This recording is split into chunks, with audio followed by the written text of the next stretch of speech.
Hello guys, एक बार फिर स्वागत है भाइयों का चैनल रिएक्शन बाबा में। मेरा नाम है राम और आज मुफ्ती सलमान अजहरी साहब की वीडियो पे मैं रिएक्शन करने वाला हूँ। बड़ा ही खूबसूरत वीडियो है। रूह और जिस्म में कौन सबसे ताकतवर है। रूह यानी कि अपनी सोल, आत्मा, और जिस्म जिससे कि हम सब ताकत वाले काम करवाते हैं। तो हमें लगता है शरीर हमारा जिस ताकतवर ज़्यादा है, लेकिन क्या पता रूह भी हो सकती है। भाई ये तो ये वीडियो देखने के बाद पता चलेगा। होपफुली आप लोगों को पसंद आए तो लाइक करना ना भूलें। फर्स्ट टाइम चैनल पे वीडियो देख रहे हैं तो सब्सक्राइब करें। आज के रिएक्शन में स्टार्ट कर लेता हूँ बिना किसी देरी के। Let's play. बरदरान मिल्लत इस्लामी, अस्सलामु अलैकुम व रहमतुल्लाहि व बरकातुहू।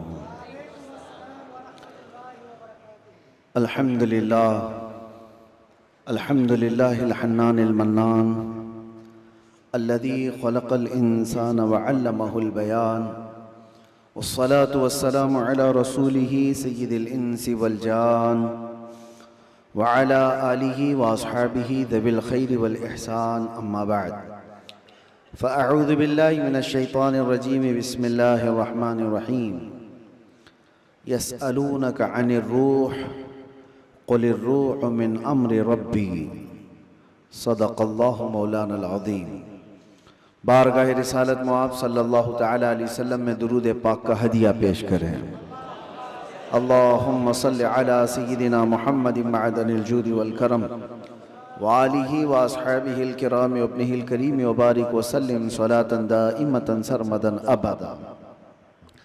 अल्लाह अज़्ज़ा व जल ने इंसान को पैदा किया है तो जिस्म और रूह दो ऐसी चीज़ों के साथ रखा है कि दोनों का एक दूसरे के लिए होना लाजिम है। क्या बात है। रूह के बगैर जिस्म का भी कोई काम नहीं। सही बात। और रूह है, जिस्म नहीं है तो उस रूह को भी कोई काम नहीं। रूह और जिस्म दोनों लाजिम मलजूम है और जब तक इन दोनों का रिश्ता है जिंदगी है, और जहां इन दोनों का रिश्ता टूटा तो उसको मुर्दा कहा जाता है। रूह और जिस्म का ताल्लुक खत्म होती ही जिंदगी बदल जाती है। अब मसला ये है, रूह और जिस्म में अफजल कौन है, कौन ज्यादा आला है। तो अब ये देखा जाता है। क्या आप ये समझते होंगे कि सिर्फ रूह है और जिस्म नहीं है, तो क्या मतलब है रूह का। लेकिन रूह और जिस्म का जब कंपैरिजन होगा तो रूह उसमें बहुत बुलंदो बाला है। उसकी वजह यह है कि रूह के निकल जाने के बाद जिस्म ज्यादा देर तक नहीं सलामत रह सकता। सही बात है। चंद घंटे, चंद दिनों के बाद इसके अंदर सड़न पैदा होगी और ये सड़ गल जाएगा। रूह के निकलने के बाद जिस्मों की कोई औकात नहीं रह जाती। जिस्म सब मट्टी में मिल जाते हैं, गल जाते हैं। नबियों के और शहीदों के जिस्मों को छोड़कर बात कर रहा हूं आमतौर पर। लेकिन रूह क्या चीज है, अल्लाह तबारक व तआला फरमाता है कुरान पाक में, महबूब आपसे ये रूह के बारे में पूछते हैं ये क्या है, आप फरमा दें रूह अल्लाह के हुक्म का नाम है। रूह अल्लाह का हुक्म है। तो रूह जिसके अंदर मौजूद है उसके सारी चीजें एक्टिव हैं, सब चीजें हरकत कर रही हैं। हत्ता कि आप सुनने की जो ताकत रखते हैं इसलिए कि रूह आपके जिस्म के अंदर है, और मैं बोल रहा हूं ये ताकत है इसलिए कि रूह अभी मौजूद है। हाथ उठ रहा है, पैर चल रहे हैं, जुबान मजा चख रही है, आंखें झपक रही हैं, ये सारी हरकतें रूह के होने की वजह से हैं। रूह का ताल्लुक खत्म हो जाए तो जिस्म ये सारी हरकतें नहीं कर सकता। सही बात है। अब मैं आपको बता रहा हूं, थोड़ी सी चीजें आप तवज्जो ले लें। रूह जब हमारे जिस्म के अंदर है तो हम क्या क्या कर सकते हैं, और रूह निकल जाने के बाद क्या नहीं कर सकते, ये दिमाग में रखिए आप। एक मुर्दा ना हाथ उठा सकता है, ना पैर उठा सकता है, ना आंख खोल सकता है, टॉपिक जबरदस्त है, जुबान से चख सकता है, कुछ नहीं कर सकता। लेकिन रूह होने के वक्त आप भी और हम भी क्या क्या कर सकते हैं, हम अपना हाथ भी उठा सकते हैं, पैर से जहां तक चाहे चल सकते हैं, बोल सकते हैं, सुन सकते हैं, देख सकते हैं, सब है। रूह होने के वक्त इतना सब जो कर सकते हैं, ये इतना ही नहीं, बल्कि मैं आपको बता देता हूं, उस रूह की अगर कोई तरबियत करता है तो ये रूह उसको इतनी ताकत अता करती, इतनी कि वो जो सामने हरकतें हो रही हाथ पैर हिलाने की, ये बढ़ते बढ़ते बढ़ते इतनी हो जाती है कि इसके लिमिटेशन ही नहीं है। रूह उसको इतनी ताकत पहुंचाती है कि आज रूह मेरे अंदर है, मैं सामने की दीवार तक देख रहा हूं, और रूह ताकतवर हो जाए तो हो सकता है वो मशरिक में बैठकर मगरिब के हालात को देख रहा हो, वो शुमाल में बैठ करके जुनूब के हालात देख सकता है। रूह की ताकत जब बढ़ जाती है तो हो सकता है आज मेरा हाथ जितना लंबा है वहां तक की चीज छू सकता हूं, पकड़ सकता हूं, लेकिन रूह की ताकत जब बढ़ जाती है तो बैठे बैठे मदीने तैयबा से मुल्के शाम में भी किसी की मदद कर सकता है। अब मैं आता हूं उसी गुफ्तगू पर। तो फिर मेरे अजीजों, रूह की तरबियत के लिए क्या करना चाहिए? पूरे दुनिया भर के आप दूसरे मज़ाहिब में भी देखेंगे, रिलीजियंस, वो लोग भी तपस्या कर रहे हैं, आत्मा की शक्ति हासिल कर रहे हैं। अल्फाज अलग हैं और वो पावर ऑफ सोल कहते हैं क्रिश्चियन लोग, हिंदू लोग आत्मा की शक्ति कहते हैं। उसके लिए वो दुनिया को तर्क कर रहे हैं, कुछ कलमात के जाप कर रहे हैं, किसी न किसी तरह से वो अपनी रूह को बढ़ाने की कोशिश कर रहे हैं। तो सब अदियान में ये कोई एक कॉन्सेप्ट पाया जाता है। मैं आपको बताता हूं, असली रूह की ताकत वो है, रूह ने अगर अपने रब को पहचान लिया तो ये सबसे बड़ी ताकतवर है। और रूह जिस वक्त अल्लाह रब्बुल इज्जत को, अपने खालिक को पहचान लेती है तो वो रब तबारक व तआला की कुर्ब पाने का जो उसका मकाम है वो विलायत का मकाम है, और वहीं से उसकी ताकत का इजाफा हो जाता है। हमें इस रूह की तरबियत कैसी करनी है, रूह की तरबियत कैसी हो? देखें, आपको एक सिंपल सी बात बता रहा हूं, जिस्म को सुबह नाश्ता ना करो, दोपहर का खाना ना खाओ, तो शाम तक आप हिलने लग जाएंगे। और अगर 3 वक्त का खाना छोड़ो तो कमजोरी जिस्म पर और चेहरे पर जाहिर होने लग जाएगी। क्यों? इसलिए कि जिस्म को भूख लगती है और हम खाना खाते हैं। इसी तरह रूह को भी भूख लगती है। रूह की ग़िज़ा अल्लाह का जिक्र है, जिक्रुल्लाह है। और जब बंदा अल्लाह का जिक्र करता है तो उसकी रूह तरोताजा होती है।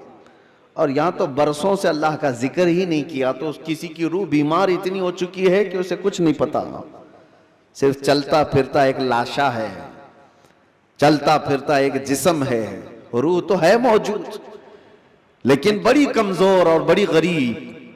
इस रूह को ताकतवर बनाओ अल्लाह के जिक्र से, जिक्रुल्लाह से। अब आपको मैं बताता हूं, जहां ये रूह सलामत होती है, इंसान का जिस्म मर भी जाए तो अल्लाह तबारक व तआला उसकी रूह को इसी तरह बाकी रखता है। रूह बाकी है, मरने के बाद भी इंसान के जिस्म को कब्र में रख दिए जाने के बाद भी रूह बाकी है, रूह बाकी है। और रूह जब तक ताकतवर है वो क्या से क्या कर सकती है। तसर्रुफ अल्लाह तबारक व तआला उसको अता किया है। मौत के बाद भी औलिया कामिलीन की जिंदगियां हम जो देखते हैं वो इसी बुनियाद पर है कि उन्होंने अपनी जिंदगियों में जिस्म से ज्यादा अपनी रूह का ख्याल किया। लोग अपनी बॉडी बनाने के लिए जो मेहनत करते हैं, कोई बात नहीं, कितने कितने घंटों लोग जिम करके अपनी जिस्म को मजबूत बनाना चाहते हैं। ये जिस्म सिर्फ दिखा सकते हैं सामने लोगों को, या किस लिए कि फिट रहने के लिए। कुछ लोग किसी को मुक्का मारने के लिए कर रहे हैं, लेकिन उसका 10% भी अगर रूह की तरबियत पर तवज्जो दी जाए तो मेरे अजीजों, ताकत व कुव्वत का यह आलम होगा कि औलिया कामिलीन की सफ में अल्लाह तबारक व तआला आपको वो मकाम अता फरमाए। रूह की ताकत की तरफ तवज्जो। आज पूरी दुनिया इससे दूर भागी हुई है, सारी चीजें, हमारी रूहानियत निकल गई, हम मेटल पर मेहनत कर रहे हैं। हम जिस्मों पर मेहनत कर रहे हैं, हम कपड़ों पर, अपने जाहिर पर मेहनत कर रहे हैं। सही बात है। रूह के लिए जो औलिया कामिलीन के यहाँ तरबियत होती थी वो खाल खाल नजर आ रहे हैं। पहले खानकाहों में, जानते हैं आप, माररा मुतहरा हिंदुस्तान की बहुत बड़ी खानकाह है जहां से आला हजरत भी बैत हुए थे। इमाम अहले सुन्नत मुजद्दिद दीन व मिल्लत जहां से बैत हुए, वो खानकाह सादात की, आले रसूल वहां पर हैं। हजरत शाह हमजा आइनी रदी अल्लाह तआला ने बड़े पाए के बुजुर्ग हैं, उनके पास लोग आते थे तरबियत हासिल करने के लिए, अपने जिंदगियों को संवारने के लिए, यही रूह की तरबियत के लिए। तो उनको क्या क्या कराया जाता था पता है क्या? सबसे पहली चीज उनकी तरबियत ये होती थी, तरबियत क्या होता है? जो चीज तुम्हारी जिंदगी में हावी होने की कोशिश कर रही है उससे अपने आप को छुटकारा दिलाना। जो तुम्हारे ऊपर हावी हो रही है, चाहे वो नींद हो या भूख हो या किसी चीज की चाहत हो, अगर हावी हो रही है, गालिब हो रही है, तो उससे नजात हासिल कर लो, तब तुम्हारी रूह पावरफुल होगी। वरना तुम गुलाम बन करके रहोगे, अपनी ख्वाहिशों के गुलाम बन करके रहोगे।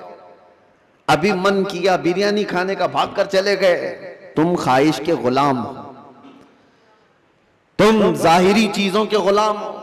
नींद तुम्हें गुलाम बनाकर रखी है, जब वो आई तो तुम तो लंबे हो गए। तुम्हारा कंट्रोल नींद पर नहीं, तुम्हारा कंट्रोल भूख पर नहीं, बल्कि वो चीजें तुम पर कंट्रोल रखी हुई हैं। तो समझ लो कि तुम कमजोर आदमी हो, तुम कमजोर हो, तुम्हारी रूह वो ताकत नहीं रखती, तुम मजबूर हो। औलिया कामिलीन को इसके बरअक्स तरबियत दी जाती थी। भूख पर कंट्रोल, ख्वाहिशात नफसानिया पर कंट्रोल और नींद पर कंट्रोल। हत्ता कि मैं आपको बताऊं, हजरत शाह मीना रहमतुल्लाह ताला अलैह लखनऊ के बहुत बड़े बुजुर्ग हैं, वो जब रात को इबादत के लिए खड़े होते, इंसानी फितरत का तकाजा है कि नींद तो आती है, लेकिन वो ये चाहते थे कि नींद इंसान की जरूरत है, उसको भी मैं अपने ऊपर गालिब होने नहीं दूंगा। मैं जब चाहूं सो जाऊं, लेकिन नींद जब चाहे तब मुझे ना सुलाए। नींद मेरी हाकिम नहीं, मैं उस पर हाकिम हूं। आपने क्या किया जानते हैं? रात को इबादत के लिए रोजाना खड़े हो जाते थे। एक दिन ऐसा हुआ कि झपकी आ गई और गिर गए। इसका इनको इतना अफसोस हुआ कि इबादत में नींद ने मुझे अपना गुलाम बना दिया। अल्लाह रब्बुल इज्जत की इबादत से मुझे नींद ने धोखा ऐसा दे दिया कि मैं गिर गया, उसका गुलाम हो गया। उसके बाद से रात को जब खड़े होते थे तो नमक में सलाई डालकर अपनी आंखों पे सुरमा लगाते थे, नमक का सुरमा लगाते। आम सी बात नहीं, सुनने में आपको आसान लग रहा हो, नमक के 2 तिनके भी अगर आंख में चले जाएं तो क्या हालत करते हैं। सही बात है, नमक का सुरमा। हज़रत शाह मीना फरमाते हैं कि नमक को पूरी तौर पर आंखों पे लगाते तो उनकी आंखों से खून जारी हो जाता। भाई साहब हो गई। लोग कहते भी थे कि आंखें सुर्ख होकर खून बहती थी, बहाती थी।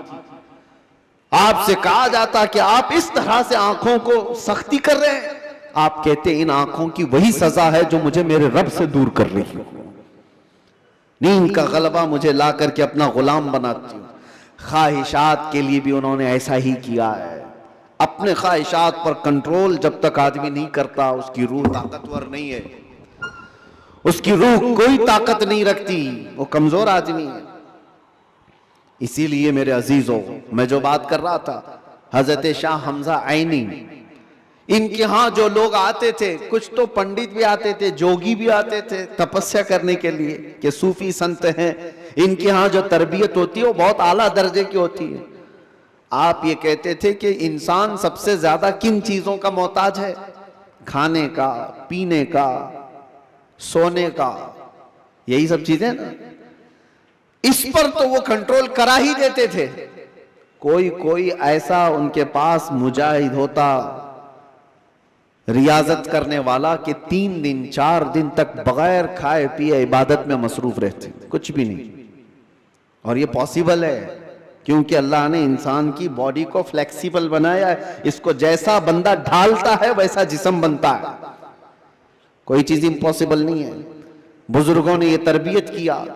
अब एक मकाम ऐसा आया कि खाने पीने की बात तो छोड़ो, ये जो मोहताजी है, जो भूख लगती है, इससे तो उन्होंने किनारा कर लिया।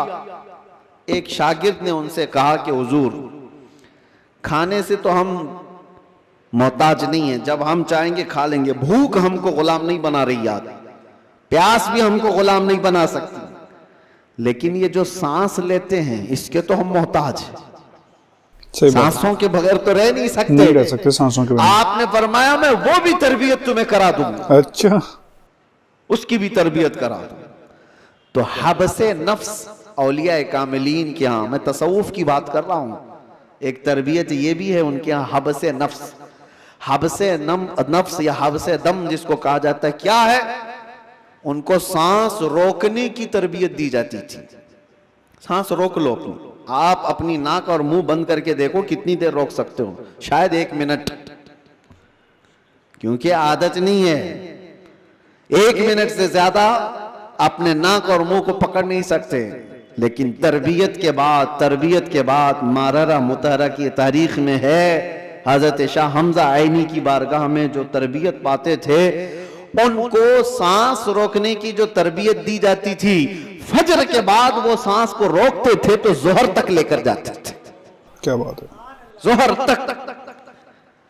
लोगों को ऐसा लग रहा होगा कि उड़ती हुई बातें हैं, नहीं मेरे अजीजों, जब बंदा अपने जिस्म को ढालता है किसी चीज में तो अल्लाह तबारक व तआला हर चीज उसके लिए मुमकिन बना देता। और हमने दुनिया में अपने जिस्मों को आजाद कर रखा है, सारी दुनिया इस जिस्म पर राज करती है, ख्वाहिशात हम पर हुक्म करते हैं, हम इन पर कंट्रोल नहीं पा रहे। आज जरूरत इसी बात की है कि हम जिन चीजों के एडिक्ट होते जा रहे हैं उन चीजों को अपनी जिंदगी से दूर करते जाएं। कोई ख्वाहिशात ऐसी हैं जो मेरे ऊपर हावी हो रही हों, उन ख्वाहिशात से अपने दामन को छुड़ाने की कोशिश करें। और यही तरबियत बारगाह है मुस्तफ़ा सल्लल्लाहु अलैहि वसल्लम की थी।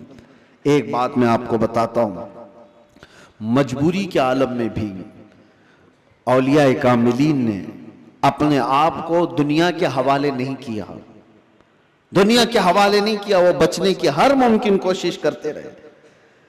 एक बुजुर्ग के मुतालिक हमने पढ़ा है, हजरत मुश्की रहमतुल्लाह अलैह, इराक के एक बुजुर्ग, लेकिन वो जवान शख्स, मुश्की गालिबन अब्दुल्लाह कुछ नाम था, बहुत खूबसूरत, देखने में बिल्कुल हैंडसम नौजवान, एक कपड़े की दुकान पर काम करते थे। शहर की एक अमीर औरत कपड़ा खरीदने आई और वो अय्याश औरत थी, उसने लड़के को देखा, नौजवान को, उस पर फरेफ्ता हो गई। बहाने से कपड़े की बहुत बड़ी थान खरीदा और उसके बाद उस नौजवान से कहा, क्या तुम मेरे महल तक पहुंचाओगे, मैं उसकी उजरत दूंगी। भोला भाला नौजवान कपड़े उठा लिया और चल पड़ा। उस खातून के घर जब पहुंचे तो उसने कपड़े की वो थान अंदर रखवाई और कमरे में उसे बुलाकर दरवाजे बंद कर दिए। और उसके बाद उस नौजवान से कहा कि तू अब आजाद नहीं है, तू मेरे पास कैद है, मैं तुझे यहां पर इस बहाने से ले आई हूं, तुझे जो चाहिए वो मैं दे दूंगी, माल दौलत जो भी है, लेकिन मेरी ख्वाहिशात पूरी कर दे। वो कांपने लग गए। अल्लाह का खौफ, अल्लाह का डर, जिसकी रूह मजबूत और ताकतवर होती है, हर मुसीबत से उसको किसी न किसी तरह बचा लेती है, अल्लाह का फजल होता है। उस नौजवान ने कहा, यह हरगिज मैं नहीं कर सकता, मैं नहीं कर सकता। उस खातून ने कहा, तो फिर तुम यहां से बच के भी नहीं जा सकते, किसी हालत में तुम बच के भी नहीं जा सकते, और ना किसी को पता है कि तुम यहां अंदर हो। ये तो गलत बात है। इल्जाम भी लगा सकती हूँ कि तुमने मेरी इज्जत को तार तार किया है और तुम्हें मैं फांसी की सजा भी दिला सकती हूँ। उस नौजवान की मजबूरी देखें कि खातून ने ऐसे उसके ऊपर हावी होने की कोशिश की कि किसी भी तरह से उसको गुनाह की सरजमीन पर धकेल दे। लेकिन ये नौजवान है, अचानक न जाने दिलो दिमाग में क्या ख्याल आया, कहा कि ठीक है, मुझे इस्तिंजा करना है, तहारत, टॉयलेट जाना है। उसने कहा यहीं अंदर ही है, अंदर तुम फारिग हो जाओ। तो वो तहारत खाने में गया। नौजवान कुछ नहीं देखा, वहां की गलाजत उठा करके अपने चेहरे पर, अपने जिस्म पर सब लगा लिया। और बाहर आया उस खातून के पास। उस औरत ने देखा कि बदबू और ये गलाजत ये जिस्म पर, वो चीख मारकर दरवाजे खोलती है कि कोई पागल आया, इसको घर से निकालो, जल्दी यहां से निकालो इसको। तो सारे लोगों ने पकड़ करके इनको निकाल दिया। एक पागल नौजवान घर के अंदर कैसे घुस आया। इनको इसकी नहीं पड़ी थी कि मुझे लोग पागल कहें, लोग मेरी बदबू को देखें, लोग मुझे गलाजत मला हुआ शख्स कहें, कुछ फिक्र नहीं थी। वो नौजवान वहां से निकला और रास्ते में एक कुएं में जाकर उसने गुस्ल किया। रिवायत में मौजूद है उसके बाद से हर दिन उनके जिस्म से मुश्क की खुशबू आती थी। अल्लाह तबारक व तआला के लिए जब बंदा अपने जिस्म को बचा लेता है तो रब तबारक व तआला उसको हमेशा के लिए महफूज कर देता है या खुशबूदार कर देता है। यह बात मैं इसलिए अर्ज कर रहा हूं कि जिन लोगों ने ख्वाहिशात पर कंट्रोल पा लिया, वो थोड़ी देर की तकलीफ तो हो सकती है, लेकिन हमेशा के लिए अल्लाह अज़्ज़ा वजल ऐसी इज्जत बख्शता है कि आप उसको गुमान भी नहीं कर सकते, गुमान भी नहीं कर सकते। आज हमारे रूहों की तरबियत की जरूरत है। जिस्म से ज्यादा रूह की तरबियत करो। और जिसकी रूह खलीज हो गई है, उस रूह का लोगों के दरमियान रहना एक मुर्दे की तरह है, मुर्दे की तरह है। इसीलिए मैंने देखा है, तारीख में आपको पता है, हजरत साबिर कलियरी रहमतुल्लाह ताला अलैह के मुतालिक आपने सुना होगा क्या आपसे आपके मुरीद ने पूछा था कि फना और बका क्या चीज है, तो आपने फरमाया था कि मैं तुमको बाद में बताऊंगा। फना और बका, फना का मतलब खत्म हो गया, बका का मतलब बाकी रहने वाला। तो आपका इंतकाल हुआ, आपका गुस्ल कफन सब करके जनाजे के लिए रखा गया, तो कौन आगे बढ़े नमाज पढ़ाने के लिए। सफ़ें लगी हुई थी, हजारों की तादाद में लोग मौजूद थे। एक घोड़सवार आए, चेहरे पर कपड़ा पड़ा था, सीधे वो इमामत के आगे बढ़ गए, नमाज पढ़ा लिया। सारे लोग उनके पीछे नमाज भी पढ़ ली, किसी ने पूछा नहीं। और वो आए हुए बुजुर्ग नमाज जनाजा पढ़ाकर निकल रहे थे, तो उनके वो मुरीद खास जो साबिर कलेरी के थे, उन्होंने उनको पकड़ा और पूछा आप कौन है? हमारे पीरो मुर्शिद की नमाज जनाजा पढ़ाने वाले आप कौन है? अचानक आए और पढ़ाकर जा रहे हैं। कपड़ा उन्होंने चेहरे से हटाया तो वो साबिर कलियरी ही थे, साबिर अलाउद्दीन कलियरी। हो सकता है आज के मॉडर्न जमाने में लोग इसको कहानी से ताबीर दें। आपने फरमाया तुमने मुझसे सवाल किया था ना फना और बका क्या चीज है, वो जनाजे में जो है वो फना है और ये तेरे सामने है ये बका। जिसने रूह की तरबियत की अपनी जिंदगी में, अल्लाह ताला मौत के बाद भी उसे तसर्रुफ अता करता है, उसे तसर्रुफ अता करता है। सही रिवायात में मौजूद है कि जिसने अपनी रूह को अल्लाह और उसके रसूल के हवाले किया, अल्लाह उसकी जिस्म की भी हिफाजत करता है, सिर्फ रूह की नहीं जिस्म की भी। शुहदाए उहद के बारे में देखें, शुहदाए बद्र के बारे में, कि उनके जिस्म भी नहीं सड़े गले, कब्रों में बरसों तक इसी तरह से रहे। 1935 में इराक में बगदाद के दरिया दजला के किनारे दो सहाबा की कब्रें थी, हजरत हुज़ैफा बिन यमान, हजरत अब्दुल्ला बिन जाबिर। उनकी कब्रों में पानी भर गया था तो कब्रें खोली गई थी। 1935 की बात कर रहा हूं। तकरीबन 1300 साल के बाद उनकी कब्रें खोली गई तो दोनों सहाबी जिस्मों के साथ सही सलामत आराम कर रहे थे। अखबार की कटिंग भी आज भी लगी हुई है, इराक में मौजूद है। 1935 बहुत दूर की बात नहीं कर रहा हूं, 100 साल नहीं गुजरे, अभी 90 साल पहले की बात। उनके जनाजे वहां से उठाए गए और बगदाद से 35 किलोमीटर दूर ले जाकर हजरत सलमान फारसी की कब्र के बगल में उन दोनों को दफन किया गया। ये तारीख मौजूद है। वो सहाबा जिनकी कब्रों में उनके जिस्म 1300 साल तक बाकी हैं। कहना यह है जिसने अपनी रूह को अल्लाह के हवाले कर दिया, अल्लाह उसके जिस्म की भी हिफाजत करता है। और जो सिर्फ जिस्मानी ख्वाहिशात के लिए जी रहा है, उसके जिस्म का हाल तो यह है, इधर रूह निकली उधर जिस्म में बदबू शुरू हो गई, इधर रूह निकली जिस्म फलना फूलना शुरू कर दिया। अजीजा ने गिरामे वकार, हमारे इन जिस्मों की औकात कितनी है मैं आपको बता दूं। गुफ्तगू को समेटते हुए सिर्फ इतनी बात अर्ज करूं, कहा गया है कि कब्र में हमारी तख्तियां बंद करके जब लोग चले जाते हैं कब्र की मिट्टी में, आपको अंदाजा है, आप मुंबई के कब्रस्तानों को देखते हैं और बहुत जल्दी यहाँ कब्रें खोली भी जाती हैं, लेकिन जहां नहीं खोली जाती वहां के लिए भी मैं बता रहा हूं, दफन करके चले जाने के बाद एक दिन के अंदर, सिर्फ एक दिन, 24 घंटे जब गुजर जाते हैं तो पेट में का और दिमाग में का पूरा पानी पीप के जरिए से या किसी तरह से उसके नाक और मुंह से बाहर निकल जाता है, उसके कानों से सब निकल जाता है। और उसके बाद दिन जैसे जैसे गुजरते जाते हैं, अगर कब्र के हशरात यानी कीड़े मकोड़े उसके जिस्म को खाने लग गए तो बहुत जल्दी वो गलना शुरू कर देता है। 3 दिन के अंदर पेट फट जाता है और पेट के फट जाने के बाद जो ताफुन निकलता है उसकी चीजें सब उसकी बाहर हो जाती हैं। और उसके बाद 9 दिन गुजर जाते हैं या 10 दिन गुजर जाते हैं तो जिस्म की सारी चमड़ी पक जाती है, पूरी चमड़ी, चाहे उसको जितनी भी हिफाजत से रखा जाए, रूह ने साथ छोड़ दिया है तो अब जिस्म तरतीबवार एक एक चीजें इसकी खत्म होती चली जाती हैं। इसके नाक से, इसके कान से, इसके मुंह से गूदा बाहर निकल आया, पेट फट गया, अब चमड़ी गलने लग गई। फिर उसके 40 दिन गुजरने वाले होते हैं कि हड्डियां सब बाहर निकलने लग जाती हैं, दिखती हैं, हड्डियों का इजहार हो जाता है, चेहरा किसी हद तक रखा जाता है।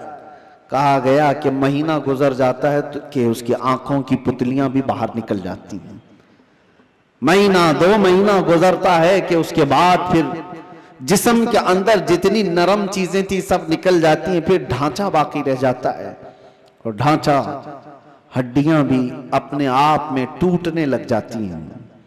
उसके पैरों की हड्डियां उसके कमर से अलग हो जाती हैं, उसके घुटने से उसके रान की हड्डियां अलग, उसके बाजुओं की हड्डियां अलग। इसीलिए 6 महीने साल भर के बाद जब आप कब्र को दोबारा खोद रहे होते हैं तो पूरा ढांचा किसी को नहीं मिलता, किसी की घुटने की हड्डी, किसी के सर की खोपड़ी और किसी के पैर की हड्डी, यही सब चीजें मिलती हैं। जिस्म सब छोड़ चुका होता है। ये वही जिस्म है जिसको हम घंटों आईने के सामने सजा रहे होते हैं।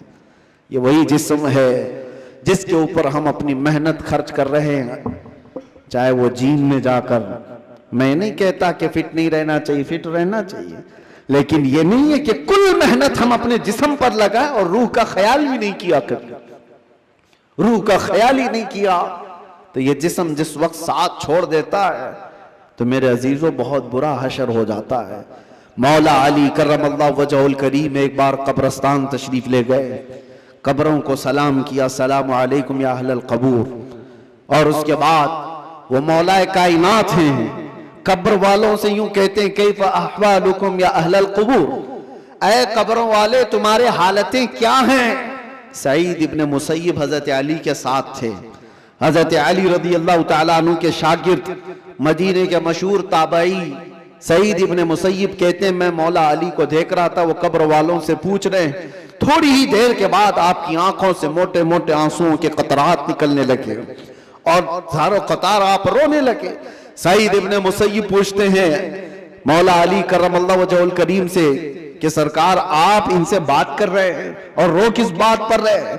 मौला अली ने फरमाया मैंने इनसे सिर्फ इतना पूछा कि तुम्हारी हालतें क्या हैं, तो कब्र वालों ने मुझे जवाब दिया, ए अली हमारी क्या हालतें पूछते हो, उस चेहरे को रब तबारक व तआला ने बिच्छुओं की ग़िज़ा बना दिया है जिसको हम सजाया करते थे, उन बालों को जिनमें हम कंगा करते थे पीप निकल आया है, कीड़े खींच रहे हैं, हमारी उन आंखों को आज खीरा कर दिया गया है, इन आंखों को सियाह कर दिया गया है, हमारे वो बाजू जिस पर हमें बड़ा नाज था हम आज हिला भी नहीं पाते और इनको बड़ी मजबूती के साथ तोड़ दिया गया है, खत्म कर दिया गया है। हजरत अली करमल्लाहु वजहुल करीम सईद इब्ने मुसय्यब से कहते हैं कब्र वालों के ये जवाब सुनकर बताओ क्या मैं मुस्कुरा सकता हूँ, क्या मैं हंस सकता हूँ? तो फिर अल्लाह का खौफ है कि मैं ज़ारो कतार रो पड़ा।